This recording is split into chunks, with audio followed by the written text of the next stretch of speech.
Hey guys, it's Miharu. So, every once in a while, I'll see someone ask the question, why do people like Spyro 1? And my response to that is, what do you mean? Like, even for me, though I've made it known before that Spyro 1 is my least favorite of the trilogy, all that really means is that I like 2 and 3 more. It doesn't at all mean that I don't love the first game for being an amazing platformer. In fact, I'd recommend anyone who hasn't played it to pick up the Reignited version, since I think it's the definitive way to experience that game specifically. But if you're able to, definitely get the original as well, because I'd be lying if I said there wasn't a certain charm to it. See, when comparing Spyro 1 to its sequels, it almost gets me thinking, why do we like these ones more? With all the minigames and backtracking it added, there's a lot more annoying bits you have to deal with. Why do we gravitate towards things that frustrate us? With Spyro 1, it's pure platforming, and there's nothing wrong with that. But there's a type of uniqueness about it that can't really be explained in words. It's something that you don't just play, you feel. One thing I'll always bring up about the first game in comparison to the others is its soundtrack.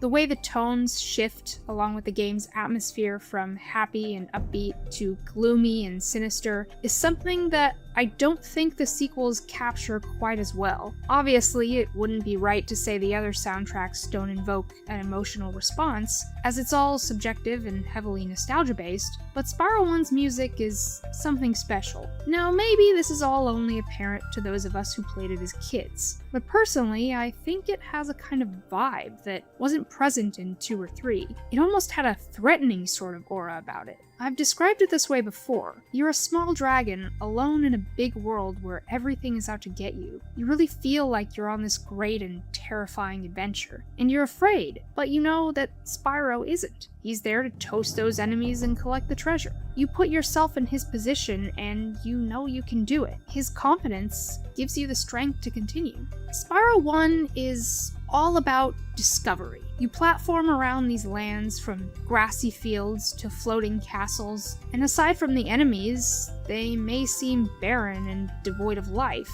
but the game uses that space in a way to trick you into thinking the levels are bigger than they really are. But you're never just wandering around with nothing to do. Everything is set up in a way to where it pushes you to explore further. Even Stone Hill, as basic as it may appear, is a fantastic introductory level. From the moment you land, you can choose from multiple paths. Right off the bat, it gives you the option to run straight to the exit warp, or you can take the time to look around, chase down the source of that taunting noise, or search for the key to that chest. How cool is that? It's that non-linearity that I think makes Spyro levels so well designed in general, but especially in the first game with its abundance of hidden areas and hard-to-reach dragons. Unlike 2 and 3, where it's all about playing minigames over and over until you get it right, with Spyro 1 you really have to think about each move you make. How do I execute this glide? How do I get to that dragon? Where will this supercharge take me? It's all about the hows and the wheres, and it feels really good to successfully pull off a difficult maneuver. You feel proud of yourself,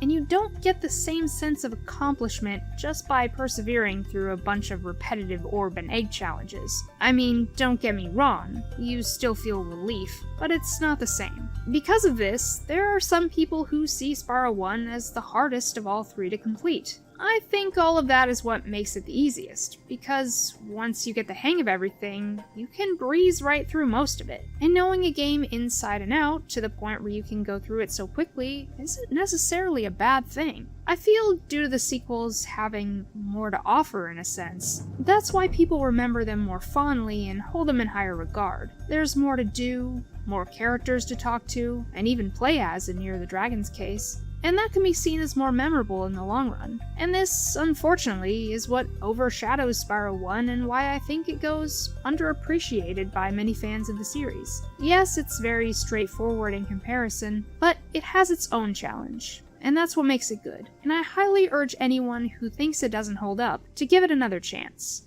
because it's better than you think. Over 25 years ago, the world was introduced to a little purple dragon named Spyro. He was cute, feisty, he could charge, glide around, and toast his enemies. What's not to love about that? But 1998's Spyro the Dragon, while a fantastic platformer that's perfect for casual playthroughs and a favorite of many, wasn't without its share of first-game problems. Now, granted, these are mostly subjective, but the most common complaints I tend to hear about are Spyro's inability to swim, the levels having too much empty space, and the bosses being huge pushovers. But this wouldn't be the norm. For 1 year later, in November of 1999, our boy would return, better than ever. Spyro's back. Mess with this dragon, and you'll get burned. Spyro 2: Ripto's Rage, or Gateway to Glimmer if you're in Europe. I don't know about you, but I've personally never seen a game cover scream sequel quite as much as this one does. Spyro was back and ready to take down anything that stood in the way of his hero's vacation, no matter how big or small. But what was it that made it so great? Let's start with the gameplay.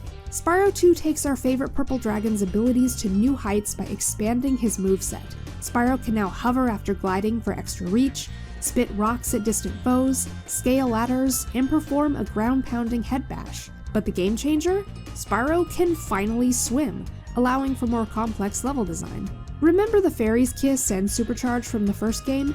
They're back, but with a twist. Now, these power-ups, along with new abilities like Super Bounce, Invincibility, Super Flight, and Super Freeze, are accessed through special gates. The Super Flame got an upgrade as well, transforming into an aimable fireball that even works underwater. But perhaps the biggest change to the gameplay was the addition of minigames, which would become a series staple moving forward. This feature extends to the reimagined flight levels, now called speedways, and provides some much-needed variety outside your standard platforming. When it comes to boss fights, this game opts for more conventional arena battles, which are essential for progressing to the next area. While this change ramps up the challenge, it does sacrifice the appeal of the original's level-long boss encounters. For a deeper dive into this aspect, I'd recommend checking out Destination Mark's video on the subject. Whenever people talk about the original trilogy in terms of what each one did best, 2 is often brought up as having the best story. While I don't think that's necessarily true, as Spyro 3's narrative was a lot more impactful to me as a kid, I can understand what they're getting at. And I think what made it so engaging was the addition of story-specific cutscenes. In the first game, most of the cutscenes consisted of the dragons giving hints and thanking Spyro for releasing them. Sure, there are some lines of dialogue implying some greater destiny for Spyro, but that never really amounts to anything. Spyro 2 elevates the storytelling with traditional cinematics serving as transitions between homeworlds, as well as intros and outros for each level. These cutscenes provide context for Avalar's problems and how you need to fix them. For instance, in Zephyr and Breeze Harbor, or Scorch and Shady Oasis, you're not just exploring, you're playing peacemaker in ongoing conflicts, giving you a greater sense of purpose in your adventures.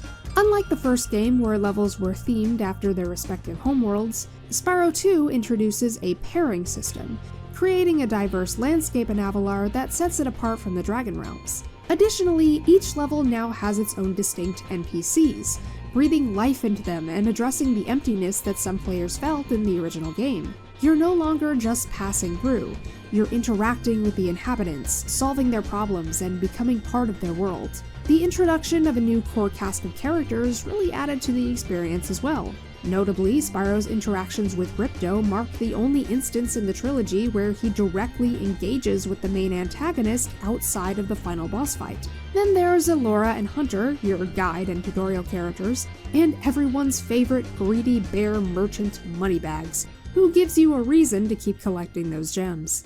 The fact that you actually get to see the villain actively causing trouble is also a step up, though it's implied that Avalar's citizens are contributing to their own issues, adding an interesting layer of complexity. Now let's talk about the soundtrack. Samples galore. I'm no expert on the subject, but the music in Spyro 2 has what I can only describe as a techno-ish vibe to it, all except for the homeworlds. Summer Forest, Autumn Plains, and Winter Tundra have some of the most unique tracks in the entire series. seriously soothing ambient tunes that just match perfectly with the surrounding environments. You will never forget the feeling of standing atop the tallest point in Autumn Plains and hearing the wind rush around you before gliding a great distance to reach a faraway orb. The music in this game really makes Avalar feel like its own distinct place, separate from the Dragon Realms. But at the same time, it still fits right in with the rest of the Spyro universe. Familiar, yet different. And last but not least, let's discuss the completion reward. After defeating Ripto, you're treated to a nice vacation in the bonus level Dragon Shores. But collecting every gem and orb earns you something even more special. For beyond the 100% door lies a power-up gate which will grant you permanent Super Flame.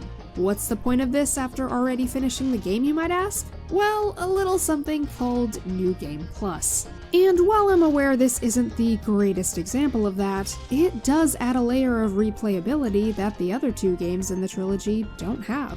Spyro 2 is one of those great sequels that became a landmark for its own franchise, and is often remembered more than its predecessor. Ultimately, Spyro 2's legacy is defined by its ability to balance fun and challenge. The combination of all these elements, improved gameplay, a more engaging story, a unique soundtrack, and even a hint of character development for Spyro himself, resonated profoundly with players, solidifying its status as a standout title in the series and an enduring classic in the realm of video games. It truly showed us what Spyro games could offer, and paved the way for future installments to expand on its winning formula and build upon the foundation it set.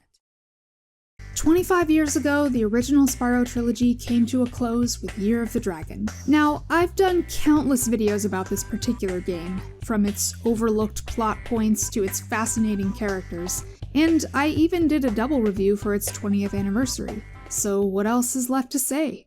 Spyro's back. Can you take the heat? Rated E for everyone. PlayStation. Let's start by discussing the story. Right away you'll notice that the story of Spyro 3 feels very different and even slightly darker than the last two. It begins with a bunch of eggs being stolen from the Dragon Realms by a mysterious figure, who takes them to the other side of the world, also known as the Forgotten Worlds. Spyro and Hunter are then tasked to go there and rescue the eggs.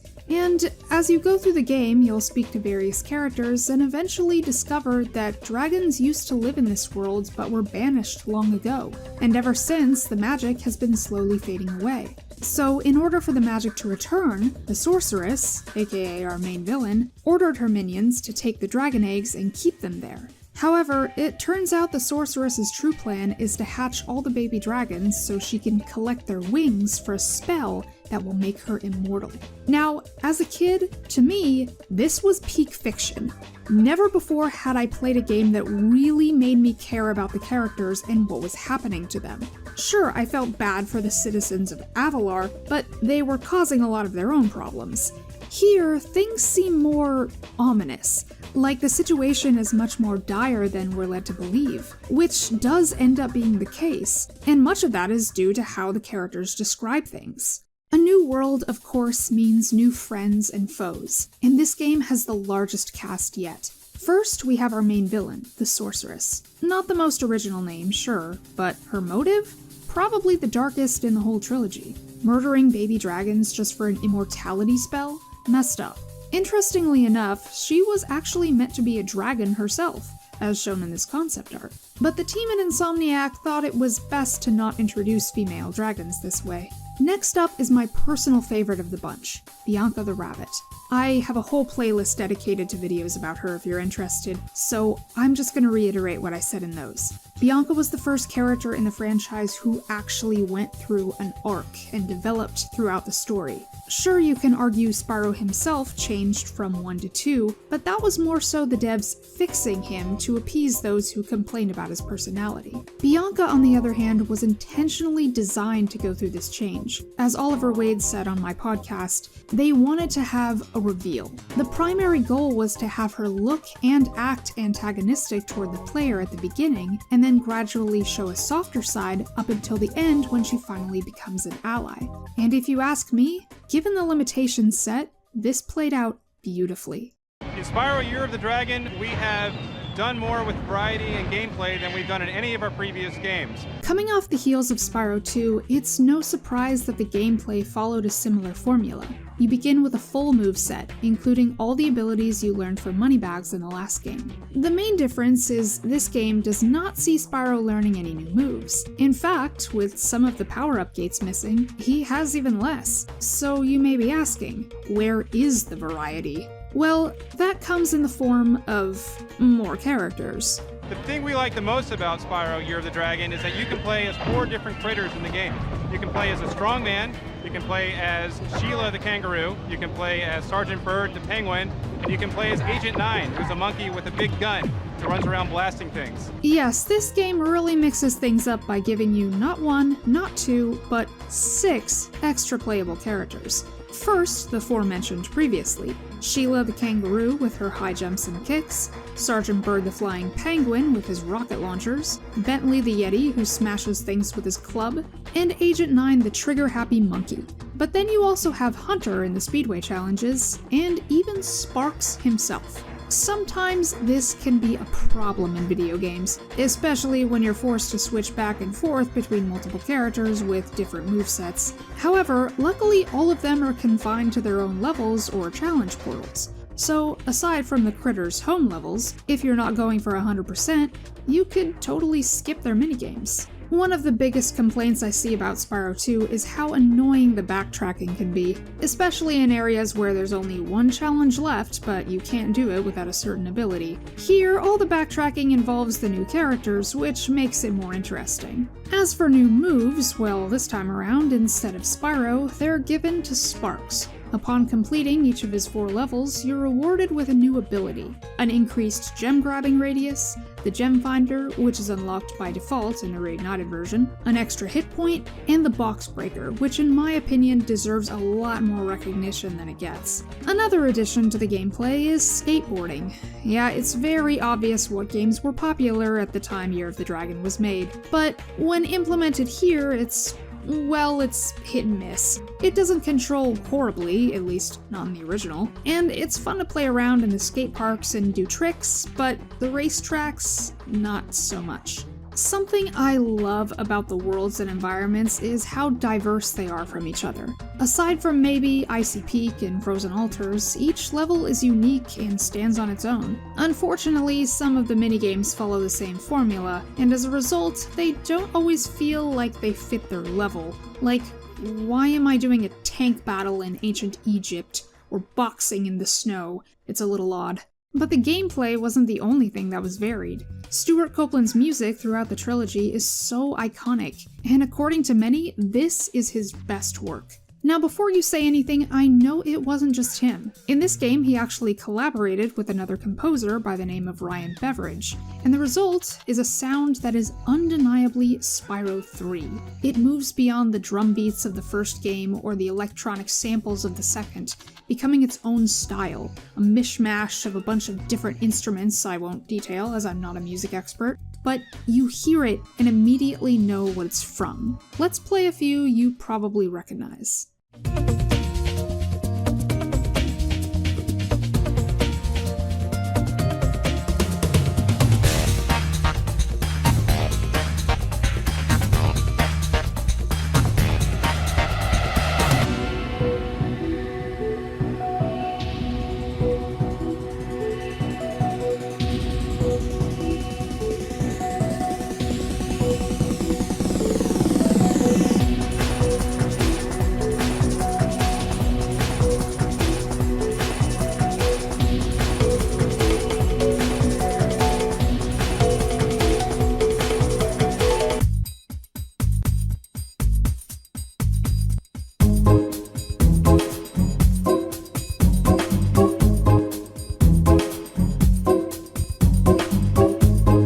The Dragon is far from being perfect. Being the last game in the Insomniac era, it's clear the devs wanted to put all their dragon eggs in one nest, so to speak. Under a 3-game contract, it seems only natural they would throw all their ideas into this one. And while that's great for spicing things up, I can see how it could be overwhelming. not to mention the game was sort of rushed to meet a deadline. You can definitely see this when comparing certain aspects to Spyro 2. For example, there are no intro or outro cutscenes to give you an idea of what's going on in each level, no fanfare when you collect everything, and a complete lack of interaction between Spyro and the sorceress, which ultimately gives her less substance than Ripto. And don't even get me started on the super bonus round, which is a hell of a downgrade compared to the last completion reward. Nevertheless, I still find it just as fantastical as I did back then. I personally hold it in such high regard because it showed me what video games could truly be. The whole trilogy contributed to that, but here is where I really saw it. Like I said before, there's an air of mystery in how everything plays out in this game, and that just made things so enticing for me. Ambition is a word I would very much use to describe Spyro 3. What Insomniac was able to pull off, given the little time and resources they had, is just so impressive. There's a magic that can't be recreated, and it absolutely stands out as a sparkling gem in the PlayStation library.